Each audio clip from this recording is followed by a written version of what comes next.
નમસ્કાર, India news ગુજરાતની વિશેષ ચર્ચામાં આપનું સ્વાગત છે. દર્શક મિત્રો, જે રીતે શિક્ષક દિવસ તાજેતરમાં 5મી સપ્ટેમ્બરે ઉજવણી કરવામાં આવી અને આજે વડાપ્રધાન નરેન્દ્ર મોદીએ પણ શિક્ષણ પર્વની ઉજવણી કરી અને જેમાં શિક્ષકો સાથે સંવાદ પણ કર્યો. પરંતુ જે રીતે ગુજરાતમાં શિક્ષકોએ રણસિંગું ફૂંકેલું છે સરકાર સામે અને સરકારની સામે તેમના પડતર પ્રશ્નોને લઈને જે પ્રકારનું આંદોલન ચાલી રહ્યું છે છેલ્લા કેટલાય વખતથી, શિક્ષકોને દરેક ક્ષેત્રમાં કામ કરાવવામાં આવે છે. શિક્ષકો પાસે એ કોરોનાનું હોય કે પછી કોરોનામાં મૃત્યુ પામેલાની ડેડ બોડી ગણવાનું હોય કે પછી મતદારોની યાદી બનાવવાનું હોય, વસ્તી ગણતરીનું હોય, કોઈ પણ પ્રકારનું કામ હોય. ઇવન ચૂંટણીઓ આવે ત્યારે ચૂંટણીમાં પણ કામ કરવા માટે જવાનું હોય છે, બૂથ ઉપર બેસવાનું હોય છે. એ લોકોએ મતદારોને રજિસ્ટ્રેશન પ્રમાણે મત આપવા માટે એ લોકોને રિસિપ્ટ બધું આપીને એ કામ પણ કરવાનું હોય છે. ત્યારે શિક્ષકોને જે અન્યાય થઈ રહ્યો છે તેની સામે વિશેષ ચર્ચાનું આયોજન કરવામાં આવ્યું છે. શિક્ષકોને અન્યાય, તો આ ચર્ચામાં મુખ્ય મુદ્દો એ રહેશે કે તાજેતરમાં જ રાજ્ય સરકારે એક પરિપત્ર બહાર પાડ્યો અને કહ્યું કે રાજ્યના પ્રાથમિક શિક્ષકોએ અઠવાડિયામાં 45 કલાક કામ કરવું પડશે. અને આ પ્રકારના પરિપત્રમાં સ્પષ્ટ લખ્યું છે કે સોમવારથી શુક્રવારે રોજ 8 કલાક અને શનિવારે 5 કલાક કામ કરવું પડશે. અને આ બધી બાબતનો શિક્ષકો વિરોધ કરી રહ્યા છે. શિક્ષકો શા માટે વિરોધ કરી રહ્યા છે એ બાબતે ચર્ચા કરવા માટે આપણી સાથે સ્ટુડિયોમાં ઉપસ્થિત છે કોંગ્રેસના પ્રવક્તા પાર્થિવરાજસિંહ કઠવાડિયા, ભાજપના પ્રવક્તા પ્રોફેસર ભરેન્દ્રભાઈ પડાલિયા, આમ આદમી પાર્ટીના પ્રવક્તા પ્રચિતાબેન પંડ્યા અને રાજકીય વિશ્લેષક દિલીપસિંહ ક્ષત્રિય. આપ ચારેયનું સ્વાગત છે ડિબેટમાં. સૌથી પહેલા સવાલ દિલીપસિંહજી તમને કરીશ કે શિક્ષક ગુરુ, આપણા દેશમાં ગુરુનું માન, ગુરુને એટલું બધું મોટું સર્વોચ્ચ સ્થાન આપવામાં આવે છે. વારે તહેવારે ગુરુ પૂર્ણિમા હોય તો ગુરુને વંદન કરવામાં આવે. શિક્ષક દિવસ ગયો, શિક્ષક દિવસે પણ ગુરુને વંદન કરે, ગુરુને શુભેચ્છાઓ પાઠવે, ગુરુને સન્માનીય સ્થિતિમાં ગણવામાં આવે છે. તેમ છતાં પણ આપણા દેશમાં અને ખાસ કરીને રાજ્યની વાત કરીએ તો રાજ્યમાં શિક્ષકોને અન્યાય થઈ રહ્યો છે છેલ્લા કેટલાય વખતથી. અને જે અન્યાય થઈ રહ્યો છે એ અન્યાય માટે એ લોકો આંદોલન કરી રહ્યા છે. તો આનું કારણ શું છે ખાસ? અભિજીતભાઈ, આમ જોવા જાવ તો એવું કહેવાય છે કે સરકારનું જે વધારાનું કામ હોય ને એ બધું જ અત્યારે શિક્ષકો પાસે કરાવડાવ્યું છે. જ્યાં કોઈ ન મળે ને ત્યાં શિક્ષકને બેસાડી દેવામાં આવે છે કે જે કામ કોઈ કરવા ન તૈયાર હોય એ દરેક કામ શિક્ષકને સોંપી દેવામાં આવે છે. મૂળ મુદ્દો જે તમે કીધો એ પરિપત્ર વાળો છે. એ પરિપત્રમાં જે સમય વધાર્યો એ સમજો કે માની લો સરકારે સમય વધાર્યો છે તો એમાં ઘણા બધા પ્રશ્નો છે જેના જવાબ સરકાર પાસે નથી, જેને લઈને શિક્ષકોને પ્રશ્નો ઘણા બધા છે. સૌથી પહેલો પ્રશ્ન, તમે 8 કલાકની નોકરી કરાવો છો તો 8 કલાક પછી શું? 8 કલાકની જે નોકરી છે એમાં 8 કલાકમાં અત્યારે કોવિડમાં ઘણી બધી જગ્યાએ શાળાઓ બંધ છે, ઘણી બધી જગ્યાએ ઓનલાઈન શિક્ષણ ચાલે છે, ઘણી બધી જગ્યાએ ઘણી બધી વસ્તુઓ થઈ રહી છે. એવામાં એક ટાઈમ લિમિટ તમે બાંધીને સાથે શું કરવા માંગો છો એનો સ્પષ્ટ સંદેશો નથી. બીજો મહત્વનો મુદ્દો છે કે આપણે જાણીએ છીએ કે આપણા ગુજરાતમાં ઘણી બધી સ્કૂલો એવી છે કે જ્યાં એક જ સ્કૂલમાં 2 પાળી, મોર્નિંગ અને ઇવનિંગ એટલે બપોરની પાળી, બંને પાળી ચાલે છે. હવે તમે જે 8 કલાકનો એ લોકોનો ટાઈમિંગ છે ને એ ટાઈમિંગ ગણો તો સ્વિચ ઓવર કઈ રીતે કરશે ને એ પણ પાછો પ્રશ્ન છે. કારણ કે 8 કલાક સુધી ત્યાં રહેશે તો બીજી પાળીના જે બાળકો છે એ ક્યારે કેટલા વાગે બેસાડશે તે કઈ રીતે ભણશે, એ બધા પ્રશ્નો છે. અને એ બધા સિવાય કે 8 કલાક માની લો કે શિક્ષકો અત્યારે ભરી દે છે, 8 કલાક શિક્ષકો કરે છે, એ સિવાય જે એક્સ્ટ્રા કામ છે એ પછી પાછા 8 કલાકમાં જ કરવાના હોય છે. તમે જો હમણાં એક આપણે ચોટીલા પ્રાંતના શિક્ષકનો ઓડિયો વાયરલ થયો જેના પ્રાંત અધિકારીએ હમણાં લેખિતમાં માફી પણ માંગી કે ભાઈ ઓલા ત્યાંથી વેક્સિનેશન માંથી જતા રહ્યા હતા તો શિક્ષકને ન કહેવાના શબ્દો પણ કીધા.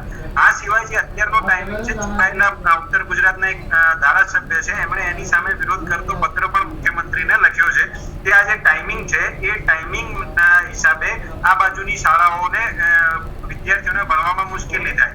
એટલે સૌથી મહત્વનો પ્રશ્ન છે કે શિક્ષકો વિરોધ કરે છે કે નથી કરતા એ નથી.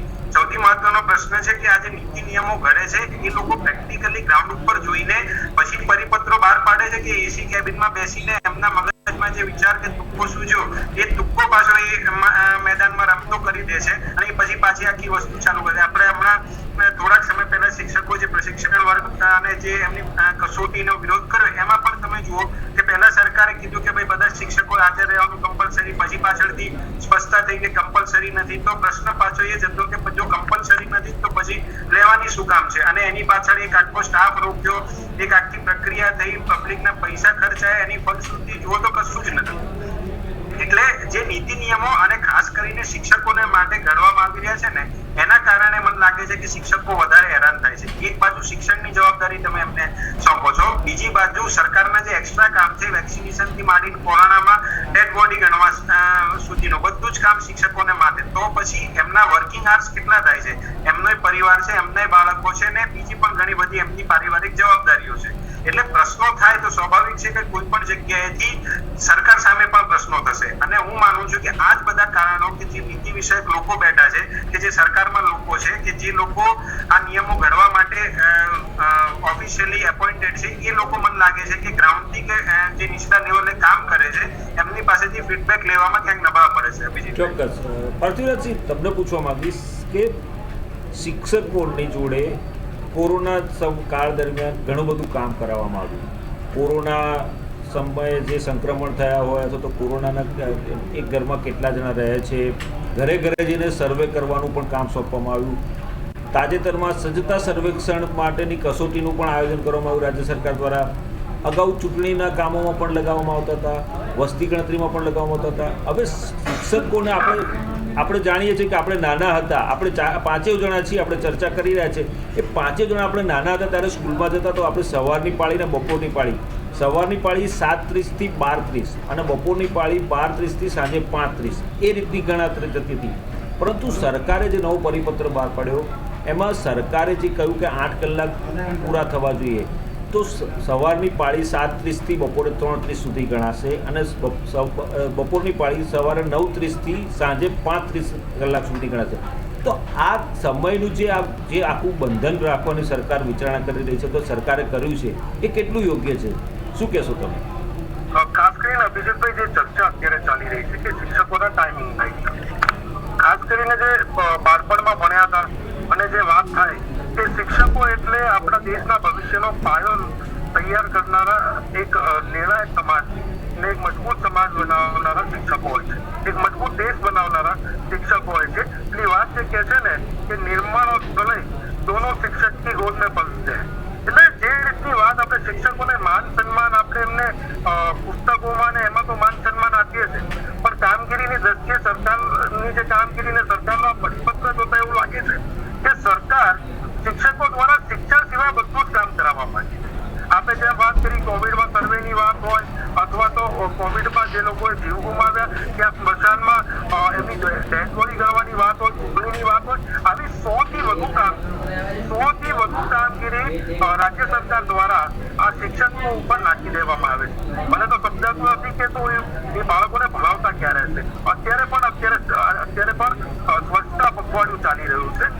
રાજ્ય સરકાર દ્વારા સ્વચ્છતા પખવાડિયાની ઉજવણી કરવામાં આવી છે.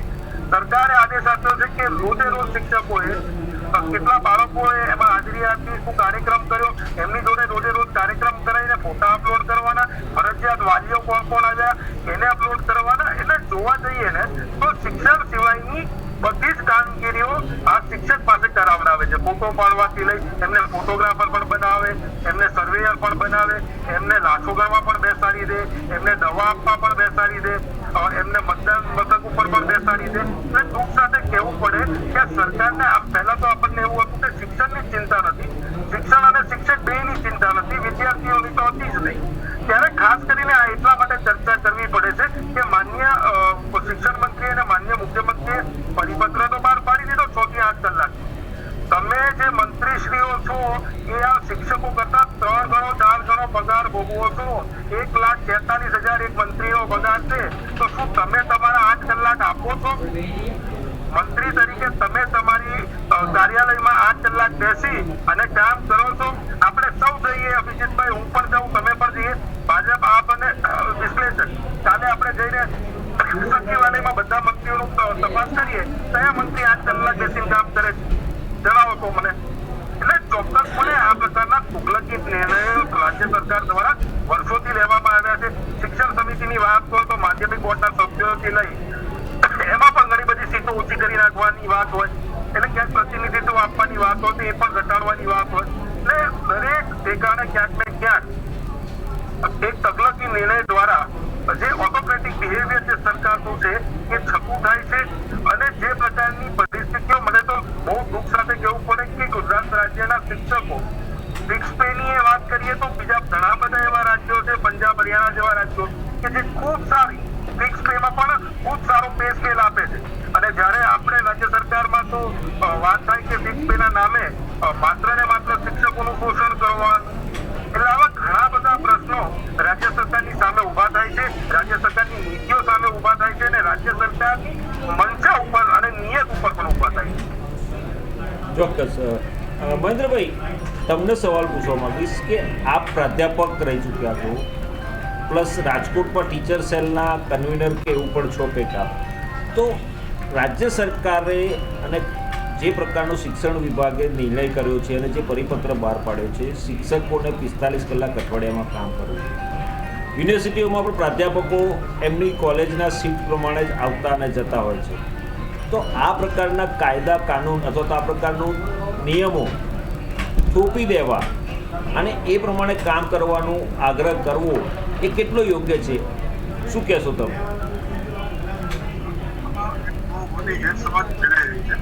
અથવા તો ફેલાવવામાં અને આ પરિપત્ર બહાર પડેલો છે, એ પરિપત્ર 2009 આરટી અધિનિયમ અંતર્ગત મ્યુટ થઈ ગયું.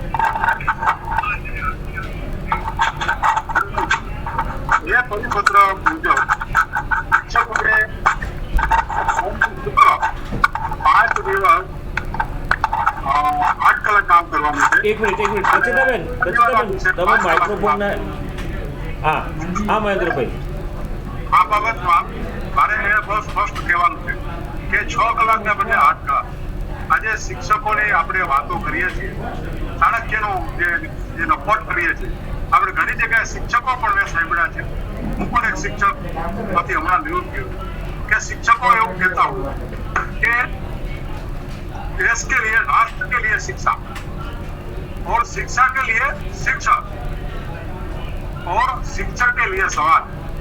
આ વાત આપણે કરીએ છીએ, પણ જ્યારે જવાબદારી કે કઈ જવાબદારીનું પાલન કરવું પડે, કેટલાક વિશેષ પ્રસંગોપાત સંજોગોમાં મહેન્દ્રભાઈ અનમ્યુટ. જે સમયગાળો ગયો કે 1.5 વર્ષનો જે કોરોના મહામારીનો સમયગાળો, એમાં શિક્ષણ ક્ષેત્રને સૌથી વધારે સહન કરવું પડે. તો આમાં જે સહન કરવું પડે, તો એમાં આપણે એ જે કંઈ લોસ ગયો છે એ લોસ કોપઅપ કરવા માટે 2 કલાક શિક્ષકોને કામ કરવું પડે. તો હું માનું છું 80% શિક્ષકો તો આમાં રાજી છે. મારે એવું પર્સનલ એવી માન્યતા છે કે શિક્ષકો એક એવું માનતું કે આપણે પવિત્ર વ્યવસાય સાથે સંકળાયેલા. શિક્ષકનો વ્યવસાય એ માનવ જીવનનો પવિત્ર વ્યવસાય છે. આવા જ્ઞાનના ક્ષેત્રમાં જે સંકળાયેલો હોય એ કોઈ દિવસ સમયની બાબતમાં કોઈ પાબંદીથી એ બંધાયેલો હોતો નથી. એ તો 8 કલાકના બદલે 10 કલાક પર કામ કરે. શિક્ષકને હું નમન કરું છું, એમનું અભિવાદન કરું છું, અભિનંદન કરું છું કે મેં ગામડામાં જોયું છે, સાવ નાના 1000થી ઓછી વસ્તીવાળા ગામમાં 2 શિક્ષક હોય, પતિ ઘણી વાર શિક્ષક તરીકે એક જ જગ્યાએ કામ કરતા હોય, તો એ આખો દિવસ સમાજ જીવનમાં પોતાનો જીવ નીચોવીને કામ કરતા હોય. જે માહોલ આ દેશમાં ઉભો થયો છે, એ માહોલ મારી રીતે કહેવાનું છે કે આવી રીતે સરકારના જે કંઈ પરિપત્ર હોય, જે કંઈ નિયમો સંદર્ભો કરવા પડ્યા વિરોધ ન કરવો છે, આવી મારી માન્યતા છે. સાથે સાથે મારે એક વાતની સ્પષ્ટતા કરવી છે કે હમણાં અહીંયા આપણે પ્રશ્ન કર્યો અભિષેકભાઈ કે શિક્ષક સજ્જતા સર્વેક્ષણ. તો શિક્ષક સજ્જતા સર્વેક્ષણનો મૂળ હેતુ માન્ય શિક્ષણ મંત્રીશ્રીએ જે વાત કરી ને જે પ્રેસ આઉટ કર્યું તો છતાંય કોઈના ધ્યાનમાં આવ્યું નથી. શિક્ષણ સજ્જતા સર્વેક્ષણનો એ ફરજિયાત હતું જ નહીં. તો શા માટે ફરજિયાત? એના માટે મારે કેવું છે કે એટલા માટે શિક્ષણ સજ્જતા સર્વેક્ષણ કરવામાં આવ્યું કે આવનારી જે નવી શિક્ષણ નીતિ એનો અમલ થવામાં આવશે. ન્યૂ એજ્યુકેશન પોલિસી 2020 માન્ય વડાપ્રધાનશ્રીએ જે લાગુ કરી છે, 36 વર્ષ પછી આ દેશની અંદર કોઈ શિક્ષણ બાબતનો સમગ્રતયા પરિવર્તન લાવ્યું છે અને આ જ પરિવર્તન આવનારા ભવિષ્યની ભારતના વિકાસનો પાયો નાખનારું. એ સમયે નવી શિક્ષણ નીતિમાં મહત્વનો મુદ્દો શિક્ષકોની તાલીમનો છે. શિક્ષકોની જે તાલીમ છે, નવી પદ્ધતિમાં નવી તાલીમ લેવી પડશે. મહેન્દ્રભાઈ, એમાં સર્વેક્ષણ કરવામાં આવવાથી કયા પ્રકારની તાલીમની શિક્ષકોને આવશ્યકતા રહેશે એનું આ સર્વેક્ષણ, જેથી કરીને ગુજરાત રાજ્ય માત્ર એવું રાજ્ય છે કે ન્યૂ એજ્યુકેશન પોલિસી 2020 ના અમલની અંદર અત્યારે ખૂબ વિશાળ શિક્ષણ વિભાગમાં કામ ચાલે છે.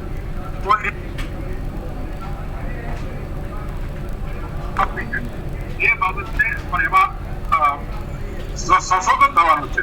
તો એ માટે સર્વેક્ષણ ખૂબ જ ઉપયોગી હતું અને આનંદની વાત છે કે મરજિયાત હોવા છતાં પણ લગભગ 38% શિક્ષકો એમાં ખૂબ ઉત્સાહથી ભાગ લીધો અને એના લાભ પણ થશે. અને જે કાંઈ આગળ કીધું હતું કમ્પલસરી, એવું નહોતું કે જેને ભાગ નથી લીધો એને કઈ દોષ થશે કે એને કઈ આપણે દુઃખીભાઈ ઉતારક કરવામાં આવશે, એવું કશું જ નથી. It was absolutely voluntary observation. તો આ બાબતમાં કોઈ ગેરસમજ ફેલાવેલી છે એ ખરેખર ખૂબ જ દુઃખની વાત છે, આવું મારું માનવું છે. ચોક્કસ. રચનાબેન, તમે પણ પ્રાધ્યાપક છો. રાજ્ય સરકાર જે પ્રકારના શિક્ષકો માટેના નિર્ણયો કરી રહી છે અથવા જે નિયમો લાગુ પાડી રહી છે એ કેટલા યોગ્ય છે? એઝ અ પ્રાધ્યાપક, આમ આદમી પાર્ટીના પ્રવક્તા તરીકે પણ આપનું મંતવ્ય આપશો, પરંતુ પહેલાં એઝ અ પ્રાધ્યાપક તમે શું માનો છો? આ પ્રકારના નિયમો થોપી બેસાડવા જોઈએ ખરા? સૌથી પહેલું તો શિક્ષણના ક્ષેત્રમાં ચાણક્યને કોટ કરનારા ચાણક્યને ભૂલી ગયા છે. શિક્ષકના કેન્દ્ર સ્થાને વિદ્યાર્થી છે. વિદ્યાર્થી 24 કલાકમાંથી ક્યારે પણ શિક્ષકને ફોન કરીને અત્યારે અવેલેબલ છે, શિક્ષકના ફોન નંબર્સ વગેરે હેલ્પ લે છે, શિક્ષક આપે છે. તમે જો 8 કલાક પૂરતા એને સીમિત કરી દેશો તો બાકીના કલાક એ બિલકુલ એનો ફોન સ્વિચ ઓફ કરી દેશે. પહેલી વસ્તુ. બીજું કે કોઈ પણ વસ્તુને તમારે સમજણથી આગળ વધારવી પડે. જે બહુ અહીંયા આગળ આવેલો જે વર્ગ, શિક્ષણના ક્ષેત્રે આવેલો વર્ગ છે, એ બહુ બુદ્ધિશાળી વર્ગ છે. એની પાસેથી તમારે કામ કરાવવું છે તો પહેલા એને તો પૂછો એની શું તકલીફો છે. સૌથી પહેલા તો શિક્ષકોને જઈને પૂછો કે તમારી પાસે પૂરતા સાધનો છે ખરા કે જે ભણાવવા માટે વિદ્યાર્થીને એ તકલીફ ન થાય. જે કલાકોની હાજરીની વાત કરે છે, કદાચ હું તો કહું છું કે 8 કલાક નહીં, 14-15 કલાક ખરેખર તો કામ કરે છે. પાછલા આખા વર્ષ દરમિયાન એને પોતાનું એક પણ ઉનાળુ વેકેશન નથી ભોગવ્યું. 2 વર્ષની અંદર માત્ર એક જ એવું વેકેશન છે અને જે 10 કે 15 દિવસનું છે. બાકીના દિવસોમાં કોવિડની કામગીરી એને બહુ દક્ષતાથી નિભાવી છે. એટલું જ નહીં, એ વિદ્યાર્થીઓના ઘર સુધી પહોંચ્યો, એને પુસ્તકો પણ આપ્યા, એના નોટબુક્સ વગેરે પણ એને પ્રોવાઈડ કર્યું અને એના ઘર સુધી જ્યારે પહોંચાડે છે ત્યારે તમે ક્યાં ગયા હતા આ કલાકો ગણવા માટે? એને તો ઘણા વધારે કલાકો કામ કર્યું છે. આ એક તાનાશાહ નિર્ણય છે. એને બિલકુલ તાબે થવું ન જોઈએ શિક્ષકોએ, કારણ કે આ શિક્ષકની ગરિમાનો પ્રશ્ન છે. કારણ કે 5 વર્ષે ચૂંટાઈને આવનારા 25 વર્ષથી ગુજરાતમાં રાજ્ય કરનારી ભાજપ સરકાર જો અત્યારે શિક્ષણની વાત કરે તો મારે કહેવું છે કે એમને તો શિક્ષણની ઘોર ખોદી નાખી છે. અહીંયા આગળ સૌથી પહેલા જ જે કામ થયું છે એ દાડિયા શિક્ષકો બનાવી દેવાની કામગીરી થઈ છે. એમાંથી તમે શું નિપજાવશો? એ 5 વર્ષ સુધી તમે બાંધેલા પગારે રાખશો, તમારી મોંઘવારી માજા મૂકે છે. બીજી તરફ તમે આર્થિક નથી સક્ષમ પગાર આપી શકતા તો તમે કેવી રીતે તમે પોતે એસી ચેમ્બરમાં બેસીને શિક્ષકને જઈને ક્લાસરૂમમાં જુઓ તો ખરા કે વિદ્યાર્થીઓની બેન્ચ કેવી છે અને એને ભણાવવા માટે જે બ્લેકબોર્ડ છે ખરેખર બ્લેકબોર્ડ છે કે પછી કાળા રંગથી રંગી દીધેલી ભીંત છે. આ પ્રશ્ન એક મહિલા અધ્યાપિકા તરીકે, શિક્ષક તરીકે પણ મારે ધ્યાન દોરવું છે સરકારને કે 8 કલાકની અંદર જ્યારે 2 પાળીમાં ચાલે છે તો સાંજના 6-7 વાગ્યા સુધી જ્યારે સ્કૂલો ચાલશે તો બહેનોને માટે તમે શું સુવિધા કરી છે અલગથી?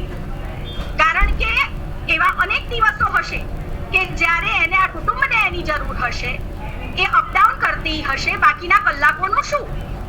આ એક હ્યુમન રિસોર્સિસ મેનેજમેન્ટ કરવાનું છે. એક સાથે 40 વિદ્યાર્થીઓની સાથે જ્યારે એને પનારો પાડવાનો છે અને એક ફાઇલ સાથે પનારો પાડવાની વાત એ બહુ અલગ વાત છે. 40 માથાઓ સાથે કામ કરવાની, એ 40 કલાકને પોતે જે આપી રહ્યો છે, એક સાથે 1 કલાકની અંદર 41 કલાક કામ થાય છે. સાહેબ, તમે એ રીતે ગણતરીમાં મૂકશો ને તો કદાચ તમને ખબર પડશે કે શિક્ષક શું કામ કરે છે. એ ઓનલાઈન પરીક્ષા ઓનલાઈન પણ ભણાવે છે, ઓફલાઈન પણ ભણાવે છે. જ્યારે અનાજ જાય છે, શું કહેવાય, એની વિતરણ વ્યવસ્થામાં, ત્યારે મફત અનાજ મેળવતા પરિવાર પાસે યોગ્ય અનાજ મળે માટે ત્યાં ડોગ વોચ બનીને ઊભો રહે છે સરકારની. અને આટલું બધું કર્યા પછી પણ જો આ તાનાશાહી સહન કરવાની હોય તો હું કહું છું કે આવી સરકારને ઉખાડીને ફેંકી દેવી જોઈએ. શિક્ષકના હાથમાં છે એ આવનારું ભવિષ્ય જ્યારે ઘડે છે ત્યારે એ ડિસ્ટ્રક્ટિવ ના થાય, કન્સ્ટ્રક્ટિવ થાય, એ તરફ સરકારનો નિર્ણય હોવો જોઈએ. બીજી વસ્તુ, શિક્ષકની સજ્જતાની આવનારા 1 વર્ષ દરમિયાન હવે પછી નવી શિક્ષણ નીતિ લાગુ કરી દેવાની છે એની વાત કરે છે. એ પહેલા પૂરતા શિક્ષકો તો આપો, ભરતી તો પૂર્ણ કરો, સાધન તો પૂરતા આપો. શિક્ષક એક તરફ એવું છે કે શિક્ષણમાં સ્કૂલો ઘટી રહી છે, સંખ્યા વધી રહી છે આપણા દેશની, અને ગવર્મેન્ટ પોતાની ભારણ ઘટાવી રહી છે. 38,000 માંથી 6,000 સ્કૂલો બંધ થતા 31,500 સ્કૂલો માત્ર અત્યારે અસ્તિત્વ ધરાવે છે. એમાં પણ માત્ર 2 શિક્ષકોથી ચાલતી એવી અનેક સ્કૂલો છે. પૂરતો સ્ટાફ આપો, પૂરતો પગાર આપો. કોઈ કામ કરવાનું નામ નથી, ના પાડતું નથી, પણ તમારે પૂરો પગાર આપવો નથી. પણ તમારા તાનાશાહ નિર્ણયોને માથે બેસાડવા છે, એને શિક્ષક ક્યારે પણ સહન નહીં કરે. આની આ જ વાત હું અરવિંદ કેજરીવાલ સરકારના સંદર્ભમાં કહીશ. શિક્ષકને ઉચ્ચ પ્રકારની તાલીમ, પણ એના માટે થઈને શિક્ષકો પાસે જાઓ, એના પ્રશ્નો સમજો. તમે તમારા નિર્ણયો થોપો નહીં એમના ઉપર. કદાચ શિક્ષક જ એક એવો વ્યક્તિ છે કે જે તમને આ સમર્થ રાષ્ટ્રના ઘડતરમાં બહુ મોટો ફાળો આપી શકે. એટલે આ સંજોગોની અંદર મારે ચોક્કસ સરકારને કહેવું છે કે તમે શિક્ષકોને માનો છો એ દાડિયા મજૂરો નથી. એ આપણા દેશનું હ્યુમન રિસોર્સિસ મેનેજમેન્ટ કરે છે. એને પૂરતો અવકાશ આપો, એને સાંભળો, એની તકલીફો પણ સમજો, અને પછી કંઈ પણ આ કાર્યવાહી કરો. ચોક્કસ. મહેન્દ્રભાઈ, તમને પૂછીશ કે તગલકી નિર્ણય, નહીં, એક મિનિટ હું સવાલ પૂછી લઉં, પછી તમે એમણે પ્રચેતાબેને જે કહ્યું એમાં તમે જવાબ આપી શકો છો, પણ હું મારો સવાલ પૂછી લઉં કે પ્રચેતાબેને કહ્યું તગલકી નિર્ણયો સરકાર કરી રહી છે. આ પ્રકારના નિર્ણયો સામ્યવાદી શાસન અથવા તો જે હિટલરનું શાસન હોય એમાં થોપી દેવાનું બધાને ઉપર, એ પ્રકારના નિર્ણયો સરકાર કરી રહી હોય એવું ફલિત થાય છે. શું કેવું છે તમારું? મારે પ્રચેતાબેનને કેવું છે કે આજે આપણે આ બહુ સુંદર ડિબેટનું આયોજન આપણી ચેનલે કર્યું છે. તો આ ચેનલની અંદર પવિત્ર વ્યવસાય અને પવિત્ર જે વર્ગ છે સમાજ જીવનનો, એના વિશે ચર્ચા કરી આવે છે ત્યારે મારે મહેરબાની કરીને વિનંતી કરવી છે કે રાજકારણને ન નાખો. આ કોઈ રાજકીય વિષય નથી. આ આપણા સમાજ જીવનનો બહુ મહત્વનો શિક્ષણનો વિષય છે. એમાં આપણે મુક્ત ચર્ચા કરીએ કે આપણા બધાના હિતમાં અને રાષ્ટ્રના હિતમાં, સમાજના હિતમાં. આજે આપણે પ્રચેતાબેનને કેવું છે કે તગલકી નિર્ણયની જે વાત થઈ, તો તગલકી નિર્ણય છે જ નહીં. તમે નિર્ણયને તગલકી ગણાવો તો એનો કોઈ અર્થ નથી. તગલકી નિર્ણય ક્યારે કહેવાય એ તો આપણે અગાઉના શાસ્ત્રોમાં ખૂબ જોયા છે. આ તો એકદમ સાયન્ટિફિક અને અત્યાર સુધીની ગુજરાત રાજ્યની સંવેદનશીલ સરકાર અત્યારે કામ કરી રહી છે. એમાં સૌથી વધારે સંવેદનશીલ વિસ્તાર છે એ આપણો શિક્ષણનો વિસ્તાર. શિક્ષણના ક્ષેત્રની અંદર માનનીય શિક્ષણ મંત્રીએ જે સંવેદના દાખવી, જે વાલીઓની બાળકોના શિક્ષણની જે ચિંતા કરી છે, એ હું નથી માનતો કે દેશમાં કોઈ પણ રાજ્યમાં આ પ્રકારે ચિંતા કરી હોય. અને બીજું મારે આપણે કહેવું છે શિક્ષકો પૂરતા શિક્ષકો નથી. તો મારે બેનને કહેવું છે, બેન, પૂરતા શિક્ષકોના સંદર્ભમાં મારી પાસે આંકડા છે. 2020-21માં 2654 વિદ્યા સહાયક આપણે ભર્યા. 2020-21માં 2654 અને અત્યારે 2021 જાન્યુઆરી પછી બાકીના વધારાના 5789 શિક્ષકોની ભરતીની પ્રક્રિયા અત્યારે ચાલુ છે અને બધી ભરતી થવાની છે. ધીમે ધીમે દેશની અંદર જે સદનની વ્યવસ્થા હતી તે વ્યવસ્થામાં સુધારો થતા જે અત્યારે આપણે લગભગ એબ્સોલ્યુટ લેવલ ઉપર પહોંચવાની તૈયારીમાં છે. આપણે બધાને ખબર છે, અહીંયા બધા જે વિદ્વાનો બેઠા છે એ વિદ્વાનો મારે કહેવું છે કે તમે 2003નો જે રેશિયો હતો, ડ્રોપઆઉટ રેશિયો હતો, અને આજનો ડ્રોપઆઉટ રેશિયો ઓલમોસ્ટ 0 છે. તો આ બાબતમાં કેમ કઈ બોલતા?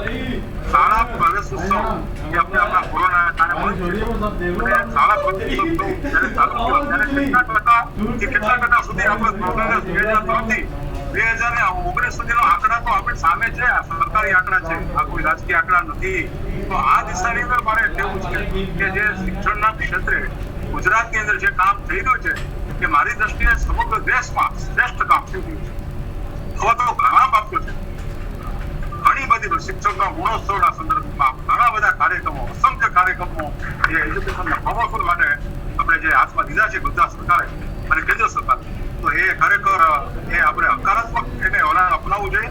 એમાં કોઈ ખામી હોય, એમાં કોઈ જગ્યાએ સારા સૂચનો હોય તો આપણે સૂચનો કરાય. ખાલી ટીકા કરીને રાજકારણ ન કરવા મારી આપને વિનંતી છે. પાર્થિવસિંહ, આપનું હાસ્ય કંઈક અલગ કે છે, શું કહેશો તમે? શા માટે હસી રહ્યા છો?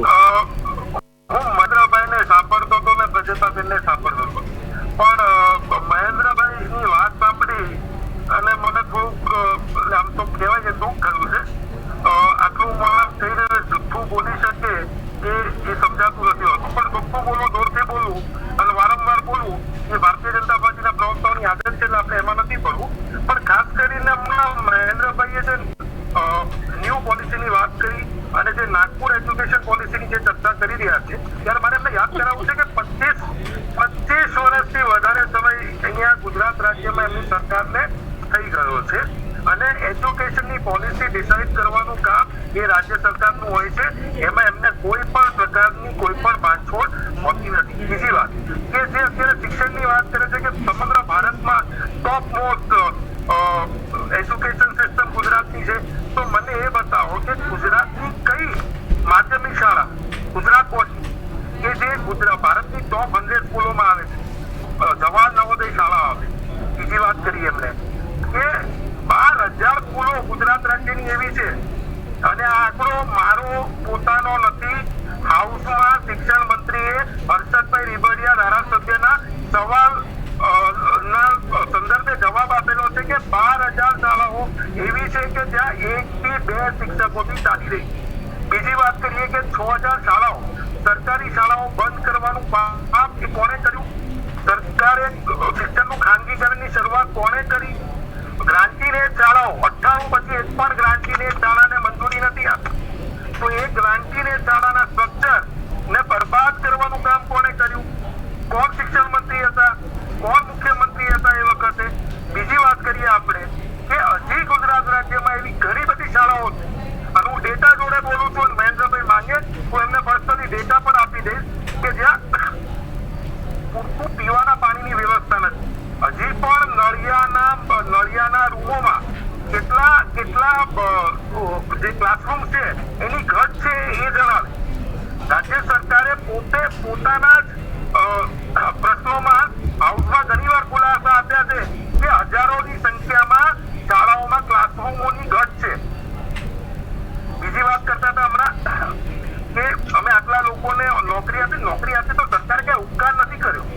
સરકારનું કામ છે કે ગુજરાત રાજ્યના હોય કે અન્ય રાજ્યના હોય, જે સ્ટેટના આગેવાનો, જે નેતાઓ છે, જે સ્ટેટને ચલાવે છે, એમની ડ્યુટી છે કે ગુજરાત રાજ્યમાં બેરોજગારો ના થાય, એમને રોજગારી અપાય, શિક્ષણ સસ્તું મળે, સારું મળે, ઉચ્ચ કક્ષાનું મળે, સ્વાસ્થ્ય સારું મળે, ઉચ્ચ કક્ષાનું મળે અને મફત મળે. આ જવાબદારી એ રાજ્ય સરકારની પોતાની છે અને એની જગ્યાએ શું કર્યું? તો એમને શિક્ષણનું ખાનગીકરણ કર્યું, શિક્ષણનું વેપારીકરણ કર્યું. મને એ તો સમજાવો કે ગુજરાતની કઈ યુનિવર્સિટી વિશ્વની ટોપ યુનિવર્સિટીઓમાં આવે છે? બતાવો તો ખરા રાજ્ય સરકાર, એક યુનિવર્સિટીનું નામ આપો. કઈ કક્ષાએ આપણે આવીને ઉભા રહ્યા? અને આપણે ગુણોત્સવની વાત કરતા હતા, મને હસવું તો અભિજીતભાઈ પૂછતા હતા ને, હસવું એટલા માટે આવ્યું કે મહેન્દ્રભાઈને યાદ કરાવું કે એ ગુણોત્સવનો કિસ્સો આવ્યો હતો અને સરકારના મંત્રી એલિફન્ટ નો સ્પેલિંગ નહોતા લખી શક્યા, એ બાળકોને ખોટું શીખવાડીને ગયા હતા. એટલે પોતાની પ્રસિદ્ધિ માટે રોજ નવા નવા ઉત્સવો કરવાના, રોજ નવા તાયફા કરવાના, અને કોના ઉપર તાયફા કરવાના? પ્રજાના પૈસે કરવાના. અને ઉપયોગ કોનો કરવાનો? શિક્ષકોનો કરવાનો. એની જગ્યાએ શિક્ષકોનું જે કાર્ય છે, શિક્ષણનું કાર્ય એમને કરવા દો. હમણાં જે વાત કરતા હતા રાઇટ ટુ એજ્યુકેશનમાં 8 કલાકની જોગવાઈની વાત છે, તો રાઇટ ટુ એજ્યુકેશનમાં બીજી પણ એક જોગવાઈ છે, એ કેમ લાગુ ના કરી કે શિક્ષકોને શિક્ષણ કાર્ય સિવાય કોઈ પણ જાતનું બાજુ કાર્ય આપવામાં ના આવવું જોઈએ? એની પણ જોગવાઈ છે. તો શું કામ મહેન્દ્રભાઈ એની ચર્ચા નથી કરતા? બેવડા ધોરણ શું કામ કે છે? એટલે આ પ્રકારની હાથીના દાંત દેખાડવાના કઈ અને ચાવવાના કઈ, એ પ્રકારની પરિસ્થિતિ આ રાજ્ય સરકારની થઈને બેઠી છે. છેલ્લા 25 વર્ષના ભારતીય જનતા પાર્ટીના 25 વર્ષથી વધુ સમયના શાસનકાળની વાત કરીએ તો શિક્ષણ અધોગતિએ ગયું છે. ગ્રાન્ટીનેટ કોલેજોમાં અત્યારે પણ અધ્યાપકો નથી, અત્યારે પણ ગ્રાન્ટીનેટ કોલેજોમાં પ્રિન્સિપલોની ઘટ છે. અને આવા તો મોટા પ્રમાણમાં હું આપને ખાનગી શાળાઓને રોજ નવી મંજૂરીઓ મળી રહી છે. એક બાજુ સરકારી શાળા વસ્તી હોય તો વસ્તી હોય તો સમાંતર જેટલી તમે પ્રાઇવેટ શાળાને મંજૂરી આપો છો એટલી સમાંતર તમે ગ્રાન્ટીનેટ અથવા તો સરકારી શાળાને પ્રાધાન્ય શું કામ નથી આપતા? સરકારી શાળાઓ ઘટાડો છો અને ખાનગી શાળાઓ વધારો છો. આ કયા પ્રકારની તમારી શિક્ષણ નીતિ છે? આમાં તો માત્ર મધ્યમ વર્ગ અને ગરીબ વર્ગને શિક્ષણના દેવા હેઠળ દબાવી દેવો કઈ રીતે, એ પ્રકારની નીતિ. અને ચોક્કસપણે આપણે જોયું હતું કે કઈ રીતે કોવિડના સમયમાં લોકો પાસે કામ ધંધો નતો, રોજગાર ગુમાવ્યા હતા, ત્યારે ફી માટે વાલીઓએ આંદોલન કરવું પડતું. અને ત્યારે પણ આ સરકારના મળતિયાઓ, સરકારમાં બેઠેલા મંત્રીઓ ક્યાંક ને ક્યાંક આ સંચાલકોના ઘૂંટણિયા પડી ગયા હતા, નિર્ણય નહોતા લઈ શકતા. આ પ્રકારની પરિસ્થિતિઓ આપણે જોઈ છે. હમણાં પેલી વાત થઈ હતી ફીની વાત હોય, ફીની ચર્ચા કરીએ આપણે. સ્કૂલોના ફી નિર્ધારણ કરવા માટેની કમિટી બનાવી. મને બતાવો તો ખરા કે જેમને જે સ્કૂલોએ એમણે ફી નિર્ધારિત કરી એના કરતા વધારે ફી લીધી અને એની ફરિયાદ પુરાવા જોડે આપેલી છે. કઈ સ્કૂલ ઉપર એક પણ જાતનું કડક પગલું લીધું? કઈ શાળાની મંજૂરી રદ કરી? એક ઉદાહરણ નહીં આપી શકે. એક શાળાની મંજૂરી રદ કરી હોય એવું ઉદાહરણ આપો છો. ત્યારે ચોક્કસપણે ક્યાંક ને ક્યાંક આ સંચાલક મિત્રો મોટી કમાણી કરી અને ક્યાંક ને ક્યાંક ભારતીય જનતા પાર્ટીના ચૂંટણી માટેના ફંડના એજન્ડામાં એમને ક્યાંક ઉપયોગી થાય છે. એટલે માત્ર ને માત્ર એમના તરફી જ વિચારવામાં આવે છે. જ્યારે મધ્યમ વર્ગ અને ગરીબ વર્ગ અત્યારે શિક્ષણની ફી હેઠળ પીસાઈ રહ્યો છે. અને બીજી બાજુ જે શિક્ષકો શિક્ષણ આપવા માટેની જવાબદારી આપી છે એમને પણ ત્યાંથી અલગા કરી દેવામાં આવે. એટલે શિક્ષણ તો જે છેવાડાના લોકો છે તેના સુધી પહોંચવાનું જ નથી. એટલે ચોક્કસપણે આ ચિંતાનો વિષય છે. અમે સરકારની નિંદા કરવા કે કાલે ચૂંટણી નથી કે તમે ફરી ચૂંટણી આવવાની છે, કાલે ચૂંટણી છે, અમારે બધા ગુજરાત રાજ્યના બધા મતદારો મત આપી દેવાનો. પણ અમે નિંદા ક્રિટિસિઝમ એટલે કરીએ છીએ કે તમે એમાં સુધારો લાવી શકો. ક્રિટિસિઝમને પોઝિટિવલી લો અને દરેક સરકારે લેવું જોઈએ. કારણ કે વિપક્ષમાં બેઠેલા લોકો અથવા તો આમ પબ્લિક ડેમોક્રેસીમાં એમને, લોકતંત્રમાં એમને અધિકાર છે સવાલ પૂછવાનો. આ તો તમને સવાલ પૂછે એટલે એન્ટી ડેવલપમેન્ટ, એન્ટી નેશનલ. પણ તમે ખોટું કરો છો એની અમે તમને દિશા સૂચવીએ છીએ કે આ તમે ખોટું કરી રહ્યા છો, આમાં સુધારો કરો. પણ છતાંય તમારે એ ઘમંડમાં રહેવું હોય, સત્તાના મતમાં રહેવું હોય તો પ્રજા એક સમયે તમને એનો જવાબ આપશે. ચોક્કસ. દિલીપસિંહ, તમને પૂછવા માંગીશ કે પરિપત્ર સરકારે બહાર પાડ્યો, સવાલ સાચો ઉપર પાડ્યો પાર્થિવરાજસિંહે કે સરકારી શાળાઓમાં ઓછી થઈ રહી છે સંખ્યા, સેલ્ફ ફાઇનાન્સ સ્કૂલોની સંખ્યા વધી રહી છે. હવે જે પરિપત્ર બહાર પાડ્યો છે 8 કલાક કામ કરવાનો, જે આપણે સામાન્ય રીતે જોઈએ છે કે ખાનગી અંગ્રેજી શાળાઓ, અંગ્રેજી માધ્યમની શાળાઓ છે, જે ડે સ્કૂલ કહેવાય છે, કોન્વેન્ટ સ્કૂલ કહેવાય છે, એમાં આ પ્રકારની કાર્ય પદ્ધતિ હોય છે સામાન્ય રીતે. પરંતુ સરકારની શાળાઓ અથવા તો સરકાર માન્ય જે શાળાઓ છે ગુજરાત બોર્ડની, ગુજરાત રાજ્યમાં, ત્યાં આ પ્રકારની સિસ્ટમ ઇમ્પ્લિમેન્ટ નથી. તો આ જે પ્રકારની ઇમ્પ્લિમેન્ટેશન કરવા જઈ રહી છે, નવી શિક્ષણ નીતિનો ભાગ છે એવું લાગે છે તમને? અભિજીતભાઈ, નવી શિક્ષણ નીતિનો ભાગ છે એટલે જે કીધું ને એમાં 2-3 પ્રશ્નો છે, કદાચ જવાબ નથી આપી રહ્યા, જવાબ અવોઇડ કરે છે કે 8 કલાકમાં જે 2 પાળીવાળો સૌથી મોટો મહત્વનો પ્રશ્ન છે, એ પ્રશ્નનો જવાબ આ 8 કલાકમાંથી નથી નીકળતો. બીજો જે સૌથી મહત્વનો છે, જે પાર્થિવભાઈએ પણ કીધું અને એમાં એ કદાચ ભૂલી ગયા કે ગુજરાત સરકાર એક રમશે ગુજરાત કરીને ઉત્સવ ઉજવતી અને સરકારના આંકડા મુજબ ગુજરાતમાં સૌથી ઓછી રમતના મેદાનો ધરાવતી સ્કૂલો છે. તો ઇન્ફ્રાસ્ટ્રક્ચર મને લાગે છે કે રમતના મેદાનોથી માંડીને એના ઉપર ધ્યાન કરવાની પહેલા જરૂર હતી. એમાં ખાસ કરીને સરકારી શાળાઓ પાસે જે મેદાનો છે એની સંખ્યા ને એના આંકડા, એની ઉપર ચર્ચા કરીએ તો બીજો એક આપણે આખો એક એપિસોડ કરવો પડશે, એટલે એમાં મુદ્દામાં નથી પડતા, એટલે એ પણ નથી.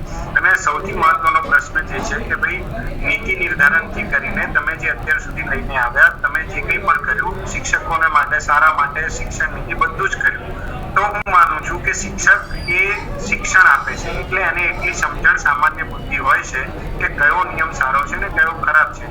જો તમારી બધી નીતિ નિયમો સારા હતા, તમે લાગેલી એ બધી જ વસ્તુ સારી હતી, તો પછી એ લોકો વિરોધ શું કામ કરે છે? તમે એમને ક્યારેક પૂછ્યું છે ખરું કે શું વિરોધ છે ને કેમ કરો છો, કે તમને તકલીફો શું પડી રહી છે? આ સિવાય અત્યારે આપણે શિક્ષકોની વાત કરીએ છીએ, શિક્ષકોની જોડે એક નોન ટીચિંગ સ્ટાફ પણ આવે છે. હવે એ શિક્ષકોની જોડે સપોર્ટમાં હોય છે. તમે ગુજરાતમાં નોન ટીચિંગ સ્ટાફની કેટલી અછત છે અને છેલ્લે કેટલી ભરાઈ છે એ પણ જગ્યાઓ આપણે જોવી જોઈએ. તમે શિક્ષકોને તો જોતરી દો છો, પણ એમની જોડે એમનો સપોર્ટ સ્ટાફ છે એ પણ નથી આપતા. એટલે તમે એમના પ્રશ્નો સોલ્વ કરવાની જગ્યાએ તમે તો એના પ્રશ્નો વધારી રહ્યા છો. ગુજરાતમાં નોન ટીચિંગ સ્ટાફ અંગે છેલ્લા ઘણા સમયથી શિક્ષકોથી માંડીને સ્કૂલો અને સરકારી શાળાઓમાં તમે સ્થિતિ જુઓ કે કેટલી ખરાબ છે. તમે જાઓ તો ત્યાં શિક્ષક કદાચ પોતે પાણી પીવડાવે એવું તમને દેખાય, અને સ્કૂલના જે ટેકનિકલ કામો છે એ પણ શિક્ષક કરતા તમને જોવા મળશે. એટલે આ બધા પ્રશ્નોની વચ્ચે પછી તમે એ 8 કલાકની ગણતરી કરો કે ભાઈ 8 કલાક તમારે, એટલે એ તો ઓલરેડી 8 કલાક કરે જ છે, પણ તમે જે સિસ્ટમ ઊભી કરો છો ને એ સિસ્ટમમાં તમે એને બાંધીને સતત મેન્ટલ હેરેસમેન્ટ કરતા હોય એવું લાગે છે. અને મને લાગે છે કે કદાચ આ મેન્ટલ હેરેસમેન્ટના કારણે શિક્ષકો સૌથી વધારે વિરોધ કરે છે. એના સિવાય તમે જુઓ કે ગુજરાતમાં છેલ્લા ઘણા સમયથી આપણે જોઈએ, અને હું માનું છું છેલ્લા 7 વર્ષથી આપણે જો જોઈએ તો શિક્ષણ મંત્રી આવ્યા ત્યારથી ઘણી બધી નીતિઓમાં એવું થાય છે કે પહેલા બોલ ફેંકે છે અને પછી રિવર્સ આવે છે. એટલે તમે જો છેલ્લા કેટલા બધા નિર્ણયો છે સરકારે પહેલા લાગુ પાડ્યા અને પછી પાછળથી પાછા લેવા પડે, એ પાછી અગેન એક લાંબી ચર્ચા છે. એટલે પ્રશ્ન ફરી મારો એટલો નાનો છે કે આ બધી જ વસ્તુઓ એટલું જ સાબિત કરે છે કે તમે કોઈ પણ નિર્ણય કરતા પહેલા જે કન્સર્ન વ્યક્તિ છે કે જે શિક્ષકો છે કે જે લોકોને લઈને તમે કરો છો એને ધ્યાને નથી રાખતા. ત્યાર પછી જે નિર્ણય લેનાર વ્યક્તિ છે એને એવું લાગે છે કે આપણે બધું જ સારું છે અને બધું જ સારું થઈ જવાનું છે, એટલે જ આ બધા પ્રશ્નો થાય છે. એટલે જો તમે બધું જ સારું કરો છો, તમારી બધી નીતિઓ સારી હતી, તો છેલ્લા 7 વર્ષમાં તમે જે કંઈ પણ કર્યું એ બધામાં તમે પાછા પગલા કેમ ભરવા પડ્યા? એ ઘણા બધા વસ્તુઓ છે. લેટેસ્ટ આપણે જોયું કે કોરોના કાળમાં સ્કૂલો ચાલુ કરવાના મુદ્દા હતા, તો એમાં ઘણા બધા પ્રશ્નો છે કે જે હજી સુધી એના જવાબો નથી મળ્યા. એટલે ફરીથી તમે જુઓ કે હું આજે સવારે ઘણા બધા ન્યૂઝપેપર જોતો હતો, તો એમાં જોયું કે ભાઈ કોઈ સ્કૂલમાં 3 જણા પોઝિટિવ મળ્યા તો સ્કૂલો બંધ કરી દેવી પડી, કોઈક જગ્યાએ 2 જણા પોઝિટિવ સ્કૂલો. એટલે આ બધી વસ્તુઓ તો થઈ રહી છે, તમે એના માટેનું ઇન્ફ્રાસ્ટ્રક્ચર તો ક્યાંય ઊભું નથી કર્યું. બસ સ્કૂલો ચાલુ કરી દીધી, શિક્ષકે 8 કલાક આવી જવાનું ને એનાથી શિક્ષણ સુધરી જવાનું છે. હું માનું છું એકદમ બેઝલેસ અને ખોટી વસ્તુ છે. એ નીચે ગ્રાઉન્ડ ઉપર જોયા વિના તૈયાર કરાયેલી વ્યવસ્થા છે. અભિજીતભાઈ, ચોક્કસ. પ્રતિભાબેન, શું કહેશો તમે? હેલો. હા પ્રતિભાબેન, તમે કંઈક કહેવા માંગો છો? હા, મૂળ વાત એટલી છે કે વિદ્યાર્થીઓને કેટલો સમય બોલાવો છો. જો શિક્ષકને કામ કરવાનું છે વિદ્યાર્થીઓ સાથે, વિદ્યાર્થીઓનો સમય નિશ્ચિત છે, નિયત છે, તો એનાથી અડધો કલાક પહેલા તો શિક્ષક આવે જ છે અને અડધો કલાક પછી પણ આવે છે. તો તમે શું અપેક્ષા રાખો છો? એ બહુ મહત્વની વસ્તુ છે. બીજું કે સમયના બંધનમાં એને બાંધશો તો પણ પછી બાકીના સમયમાં જે અત્યારે હાલ કદાચ હું આ બાબત બહુ વિશ્વાસપૂર્વક કહી શકું કે ગામડામાં હજુ આજે પણ શિક્ષકોની 24 કલાક ડ્યુટી છે એમ કહું તો ચાલે, કારણ કે કોઈકના ઘરમાં માંદગી આવે ને તો શિક્ષકને જ યાદ કરવામાં આવે, કારણ કે એ જે કેવું સમાજમાં વ્યક્તિ છે કે જે બધાને ઓળખતું હશે અથવા તો એના બોલને સંભાળાતા હશે. તો સૌથી પહેલા તો કોઈ પણ બાબતની અંદર આ રાજકીય રંગ નથી આપતા, પણ જ્યારે શાસક એ પોતાની માજા મૂકે ત્યારે એને બતાવવું તો પડશે કે ભાઈ આ જે શિક્ષકો અત્યાર સુધી બોલ્યા નથી એનો મતલબ એ બોલી શકતા નથી એવું નથી. 80 ની ચેમ્બરમાં બેસીને તમે નિર્ણય કરનારા એક વખત 1 મહિનો આ વિદ્યાર્થીઓના 40 ના ક્લાસને સંબોધી તો જુઓ, 5 કલાક ખબર પડશે. દર 5 વર્ષે જે કામ તમે કરો છો મહિના માટે અને પછી 5 વર્ષ સુધી ઊંઘી જાવ છો પ્રજા માટે, એ પ્રજાની વચ્ચે આવીને કામ કરશો ને તો ખબર પડશે. શિક્ષક હજુ આજે પણ એનાથી નિયંત્રિત છે પોતાની જાતથી, એટલા માટે જ હજુ અવ્યવસ્થા નથી ફેલાઈ. આ બાબત મારે બહુ સ્પષ્ટતાપૂર્વક કહેવી છે. અને મારા જેવા અનેક એવા શિક્ષકો છે કે જે સરકારની નીતિથી અત્યંત દુઃખી છે, માટે રાજકારણમાં પ્રવેશ કર્યો છે, કારણ કે ચાણક્ય કોણ છે મને ખબર હતી અને હજુ પણ ખબર છે. એટલા માટે જો ભાજપે બોલાવી દેવા માંગતી હોય તો મારે કહેવું છે કે ના, એ શિક્ષકની જ એક તાકાત છે અને એ શિક્ષકની તાકાત શું હોઈ શકે કે આવનારો સમય બતાવશે. શિક્ષક સાથે સુમેળથી કામ કરો, હ્યુમન રિસોર્સિસ મેનેજમેન્ટ સાથે કામ કરો છો. આ કઈ ફાઇલોના ઢગલા નથી કે જેની સાથે તમે કામ કરો છો. ચોક્કસ. મહેન્દ્રભાઈ, તમને પૂછવા માંગીશ કે 2022માં ચૂંટણી આવવાની છે, 2022ના અંતમાં, બરાબર? હવે શિક્ષકોને આંદોલનના માર્ગે જવું પડે, રાજ્ય સરકારની સ્ટ્રેટેજી નથી લાગતી આ કે આ પ્રકારના નિયમો કરી અને જાહેર કરી પરિપત્ર બહાર પાડી આંદોલન કરાવવાનું, પછી એમની સાથે વાટાઘાટ કરીને સમસ્યાનો ઉકેલ આવી ગયો છે એ પ્રકારનું જાહેરાત કરવી? આ મિસઅન્ડરસ્ટેન્ડિંગ થાય છે. અહીંયા રજૂઆત પણ અલગ રીતે રજૂઆત થઈ છે. પહેલા તો આ બધી પત્ર કે 8 કલાકની જે ડ્યુટી શિક્ષકોની કરવામાં આવી છે એ ફક્ત 6ઠ્ઠા 7મા અને 8મા ધોરણના શિક્ષકો પૂરતું જ છે. 6 થી 8ના ધોરણના જે શિક્ષકો છે એના પૂરતું જ છે. એને આપણે સદવાગી લેવાની અહીંયા ચર્ચા થઈ. આજે કોલેજ અને યુનિવર્સિટીના ટીચરને યુનિવર્સિટી ગ્રાન્ટ કમિશન પ્રમાણેનો વર્કલોડ અપાય છે અને જે 6, 7 અને 8ના આ જે પ્રાઇમરી એજ્યુકેશન છે, ઉચ્ચ પ્રાઇમરી એજ્યુકેશન કહી શકાય, તો એમાં ફક્ત આ 1.5 વર્ષનો જે કોરોના કાળ થયો અને જે 1.5 વર્ષનો જે મહામારીના સંદર્ભમાં જે કાંઈ આપણે સહન કરવું પડ્યું, તો એને કોપ અપ કરવા, એને પાછું કવરઅપ કરી અને વિદ્યાર્થીઓ જે બાપનો વિચારો વિદ્યાર્થીઓએ કંઈ સહન કરવું પડ્યું છે એ થોડું કવર થાય એ દ્રષ્ટિથી આ નિર્ણય કરેલો છે. અને બીજી મારે વાત કરવી કે અલગ પ્રકારની જવાબદારી આપવામાં આવે છે. આ વિષયને એટલો બધો મોટો કરવામાં આવે છે. પ્રસંગો બાદ જ ક્યારેક ક્યારેક કોરોના મહામારી હતી, ક્યારેક ઇલેક્શનનો સમય હોય, 5 વર્ષે એકવાર ઇલેક્શન આવે, ક્યારેક ક્યારેક એવા નાના મોટા પ્રસંગોમાં એવી જવાબદારી આપવામાં આવતી હોય છે. આ રોજ આપવામાં આવે છે, 8 કલાક પ્લસ રોજ તમારા વહીવટી કામ કરવામાં આવે છે, એવું એક વાતાવરણ ઊભું કરવાનો પ્રયાસ થઈ રહ્યો છે. એ ખરેખર યોગ્ય નથી એવું મારું માનવું. ચોક્કસ. પાર્થિવરાજસિંહ, મહેન્દ્રભાઈનું એવું કહેવું છે કે પ્રસંગોપાત જ કામગીરી સોંપવામાં આવે છે, પણ તમે જાણો છો, હું જાણું છું, કારણ કે હું તો વર્ષોથી આ ઇન્ડસ્ટ્રી સાથે સંકળાયેલું છું. દિલીપસિંહજી પણ સંકળાયેલા છે. મેં તો શિક્ષણનું કવરેજ પણ કરેલું છે. તમને હું વર્ષોથી ઓળખું છું, કારણ કે તમે યુનિવર્સિટીમાં જે આવતા હતા, હું પણ આવતો હતો અને આપણે શિક્ષણનું જોયેલું છે. અને એ વખતનું જે શિક્ષણ હતું અથવા તો શિક્ષણ મંત્રી એ વખત મને યાદ છે કે હું અખબારમાં હતો, ગુજરાતી અખબારમાં. મહેન્દ્રભાઈ સાંભળજો, ગુજરાતી અખબારમાં હતો, એમાં કોલમ લખતો હતો. સર, રવિવારે એક કોલમ લખતો, કેમ્પસ, સોમવારે પબ્લિશ થતી હતી. એ કેમ્પસ કોલમમાં યુજીસીના એ વખતના પ્રોફેસર યશપાલની એક બુક હતી, એની પર મેં આર્ટિકલ લખ્યું, એની પર આખું બનાવ્યું કે ભાર વગરનું ભણતર. એ વખતે સ્વર્ગસ્થ નલિનભાઈ હતા શિક્ષણ મંત્રી, અને એમણે એ આર્ટિકલ વાંચો અને એ ભાર વગરનું ભણતરનું ઇમ્પ્લિમેન્ટેશન કરાવ્યું. પરંતુ નસીબ સંજોગે એ સરકાર કેશુભાઈ પટેલની સરકાર જતી રહી, પેલું બળવો થયો હતો, ખજુરાહો કાંડ થયો, બધું થયું. પછી સરકાર જતી રહી, પછી આનંદીબેન પટેલ શિક્ષણ મંત્રી બન્યા અને એ રોલબેક કરી કાઢ્યો નિર્ણય. ભાર વગરનું ભણતર ગાયબ થઈ ગયું. તો આ પ્રકારે નિર્ણય કર્યા છે સરકારે, અને જે કહે છે પ્રસંગોપાત કામગીરી સોંપવામાં આવે છે શિક્ષકોને, તો કેટલું યોગ્ય છે એમનું નિવેદન?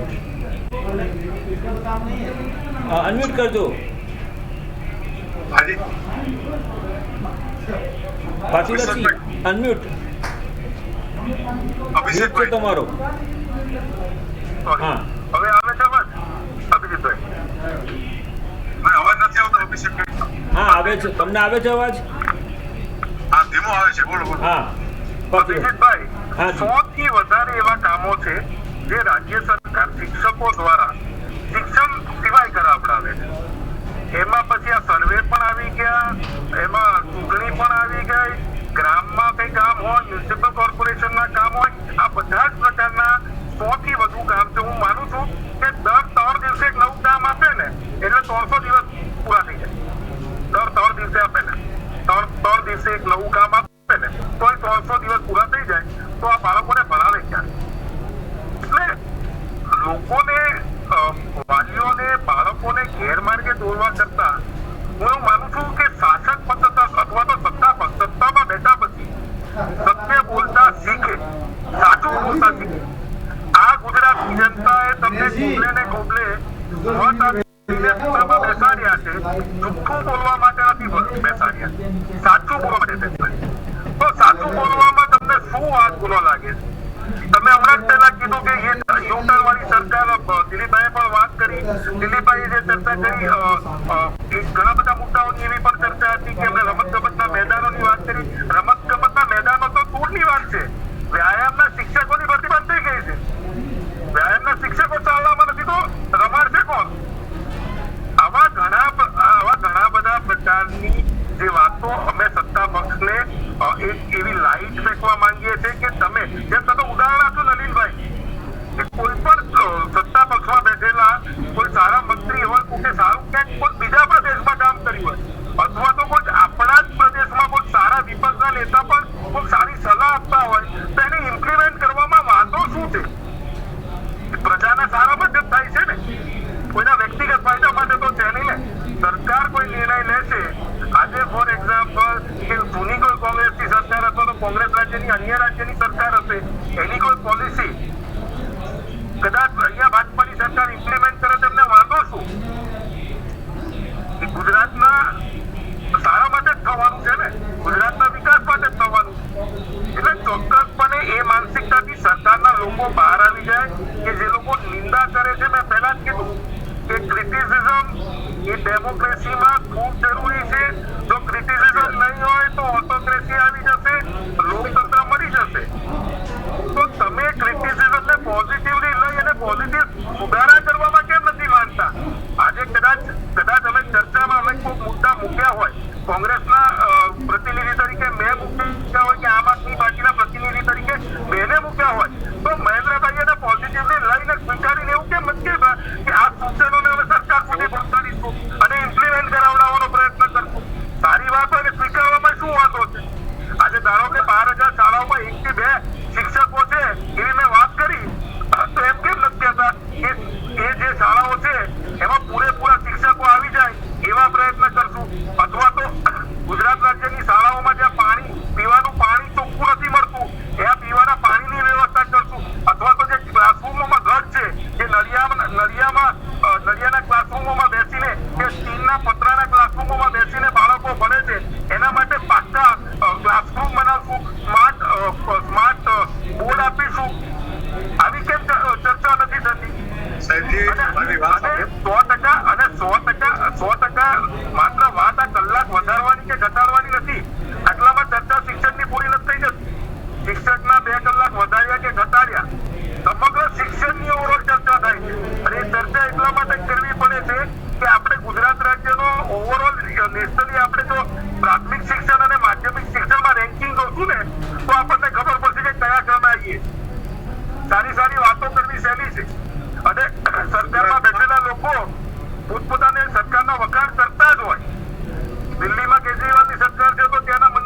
સાથે એમના જ વખાણ કરતા હોય, જેમ વિજયભાઈ રૂપાણી અહીંયા કરતા હોય, પણ ચોક્કસપણે જે સત્યો છે એ તો વિપક્ષ તમને દેખાડશે.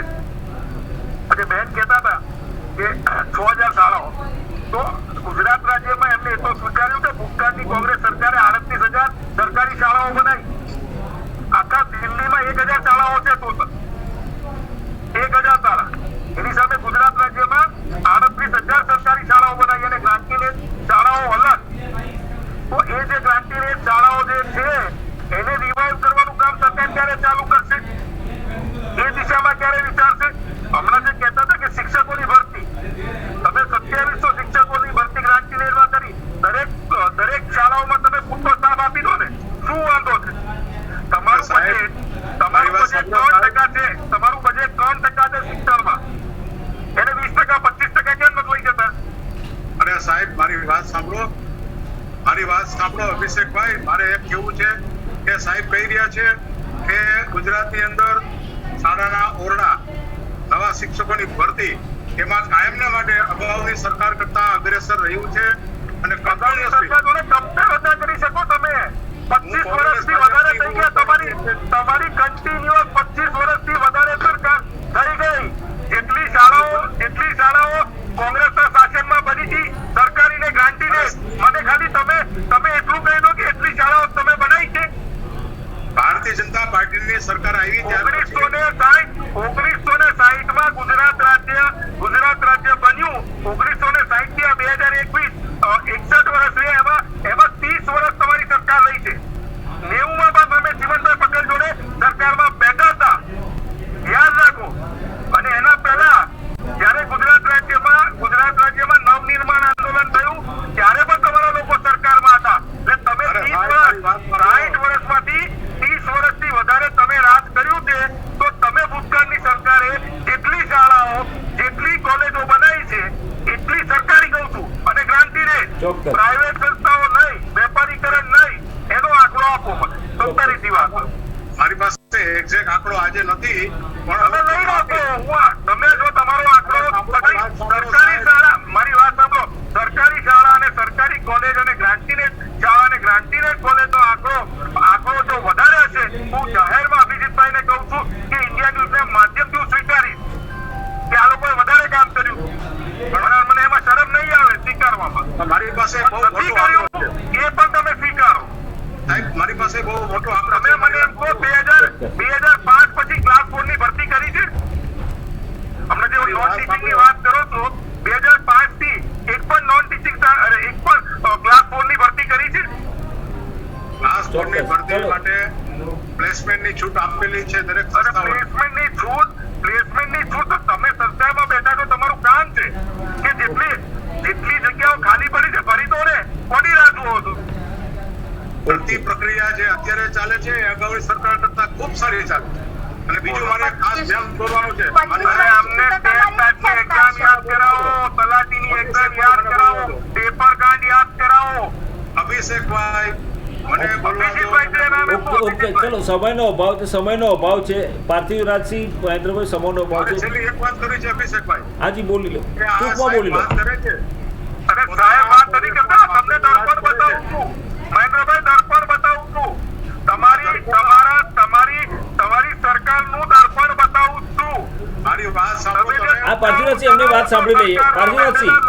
પાર્થિવરાજસિંહ, એમની વાત સાંભળી લઈએ આપણે. પહેલા. અરે ડાયલોગ નથી, ડાયલોગ બોલવાનું કામ જ વિજયભાઈ કરે છે. 12 થી 13% સંવેદનહીન સરકાર છે. શિક્ષણ માટે સંવેદનહીન સરકાર છે આ.